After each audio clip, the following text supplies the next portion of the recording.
Olá pessoal, sejam todos bem-vindos. Nesse vídeo nós vamos falar da análise aqui da empresa Veste Casa. Vamos falar do balanço patrimonial, da DRE e do fluxo de caixa. Começando aqui pelo balanço patrimonial da empresa, que é dividido em ativo, passivo e patrimônio líquido. A gente consegue verificar aqui que a questão patrimonial da empresa está numa tendência de queda aqui. Ela sofreu muito com a pandemia.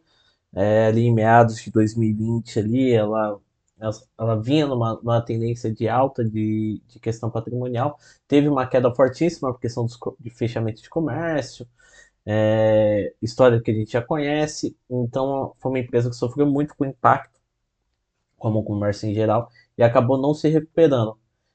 Veio numa tendência de baixa e vem mantendo esse patamar daqui patrimonial até então. O maior volume financeiro é de ativo total. O segundo é o patrimônio líquido, que é o capital investido pelos sócios acionistas, lá o capital social, mais os lucros acumulados quando tem.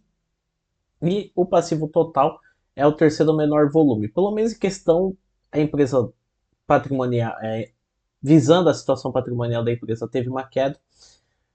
Mas pelo menos assim, em relação ao o capital que a empresa trabalha, ela está trabalhando mais com capital próprio do que com recursos de terceiros. Vamos verificar aí o que vai ocorrer aí nos próximos períodos, verificar se a empresa apresenta algum tipo de recuperação. Não sei se ela está em algum processo de recuperação judicial, não cheguei a me aprofundar, porque meu interesse aqui é só analisar os números, mas olhando aqui, já batendo o olho, eu sei que em 2020 aqui a empresa sofreu um impacto fortíssimo referente à pandemia. Bom, aqui a gente tem um ativo circulante. Eu pego as três principais contas que a empresa tem dentro do ativo. Ativos circulantes são bens e direitos que a empresa tem a receber nos próximos 12 meses, que é o curto prazo da contabilidade. Eu peguei aqui o caixa, contas a receber e o estoque. A empresa tem um caixa muito baixo, uma empresa de comércio é um caixa muito baixo. Tem um contas a receber, que são as vendas a prazo da empresa, vem mantendo o mesmo patamar dela, tem um estoque altíssimo. Estoque alto e um caixa baixo e um contas a receber dali no mesmo patamar é ruim.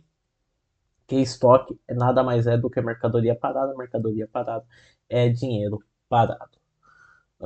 Bom, a gente tem aqui o passivo da empresa. O passivo são as obrigações que a empresa tem a pagar. Eu desmembrei em duas partes, que é o passivo circulante e o passivo não circulante. O passivo circulante é as dívidas que a empresa tem a pagar nos próximos 12 meses e o não circulante são as dívidas que ela tem a pagar acima de 12 meses.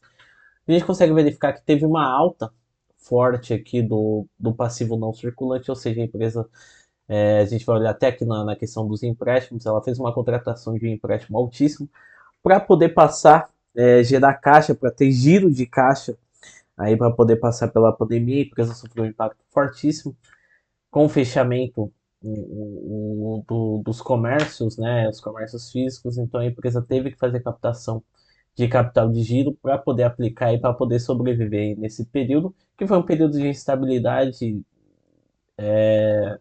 sem nenhuma previsão. A pandemia veio, isso é uma previsão de trégua, e vamos verificar aí.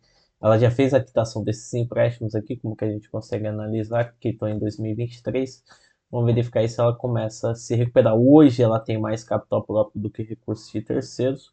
Vamos verificar se ela apresenta algum tipo de recuperação operacional, verificar se ela volta a gerar caixa e diminuir esse estoque da empresa aí que está alto. Bom, aqui a gente chegou nos empréstimos da empresa, é a mesma análise do passivo. Desmembrei em que a linha azul é os empréstimos que a empresa tem a pagar no curto prazo e a linha laranja é os empréstimos que ela tem a pagar a longo prazo. Eu gosto de separar aqui essas duas contas do passivo, essas contas do passivo, para poder analisar, porque é um capital que a empresa faz captação no mercado e é um capital oneroso, ou seja, que tem custo de juros, né? Bom, é praticamente a leitura aqui do passivo total da empresa. Teve uma alta captação de empréstimos aí no período da pandemia, para a empresa poder passar por esse período. Fez a quitação, está num patamar baixo aqui de empréstimos e financiamentos, e a maior parte está a longo prazo, visando a questão de estratégia de fluxo de caixa.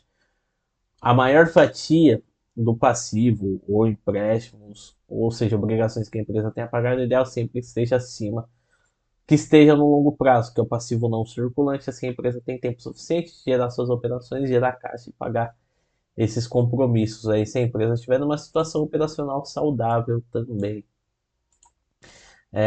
Vamos falar um pouquinho aqui do demonstrativo do resultado do exercício, falar um pouquinho de vendas, lucros e prejuízos, começando aqui pela receita líquida de vendas da empresa. Antes da pandemia, ela vinha, apresentava até bons números, vinha numa tendência de alta, vinha a pandemia, ela caiu aqui, teve uma queda fortíssima, teve uma baixa, teve uma queda forte aí das receitas da empresa, vinha apresentando uma recuperação, deu uma estagnada aqui no patamar abaixo do que estava antes daí da pandemia, e não tem uma previsibilidade aí de uma recuperação, pelo menos que diz os gráficos, ela deu uma estagnada aqui nos últimos trimestres aqui de 2022 até 2025. Vamos verificar o que ocorre aí nos próximos períodos. Bom, a gente tem um resultado bruto da empresa. Aqui a gente verifica o custo da mercadoria vendida, né? Então é o custo que ela tem de compra, de compra contra a venda, ou seja, o custo que ela teve para poder vender essa mercadoria. Da pandemia que ela sofreu um impacto, vinha numa tendência de alta, vem mantendo um patamar, tentou apresentou uma recuperação, deu uma estagnada aí nos últimos trimestres, mas ainda um volume inferior do que a empresa tinha antes da pandemia. Bom, a gente tem o resultado operacional que a gente pega todas as receitas, todas as despesas e confronta se a empresa foi lucrativa ou não como um todo. Antes da entrada de despesas e receitas financeiras, o imposto de renda e contribuição social. Então aqui já envolve é, despesas administrativas, despesas com vendas. Então a gente consegue verificar se a empresa como um todo é lucrativa ou não. Mesmo antes da pandemia, a empresa ela tinha um lucro baixíssimo, alguns períodos de prejuízo. Veio a pandemia, ela afundou no prejuízo, apresentou recuperação, mas um patamar praticamente neutro. O negócio da empresa operacional como um todo, ela não é lucrativa. A gente consegue verificar que está no patamar neutro. Praticamente aí o, o que a empresa ganha serve só para cobrir as despesas operacionais da empresa. Então isso aí não chega nem cobrir aí as despesas financeiras e até o imposto de renda e contribuição social quando quando há a obrigação de pagamento desses impostos.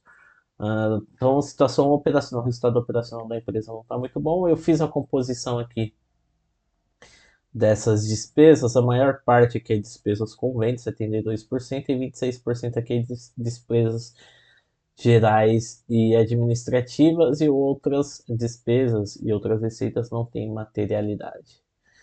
Bom, a gente tem o lucro e prejuízo do período, está praticamente um espelho da receita, do resultado operacional. A empresa deve ter apresentado alguns prejuízos, então não teve a obrigação de pagamento de imposto de renda e contribuição social.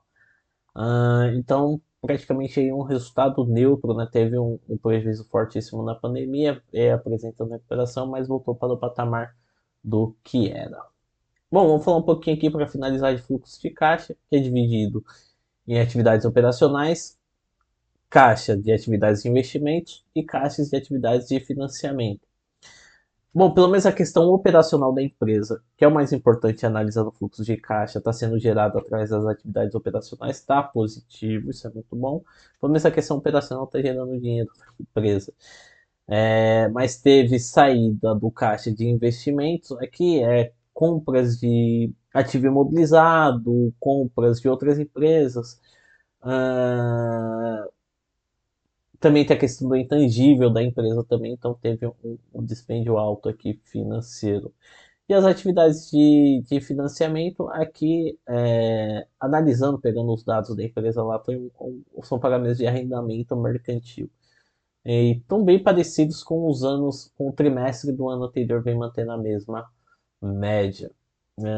Bom, pessoal, termino a análise aqui. Espero que vocês tenham gostado. Deixe aí nos comentários a opinião de vocês, se vocês têm mais dados aí para quem tem interesse de comprar a ação da empresa.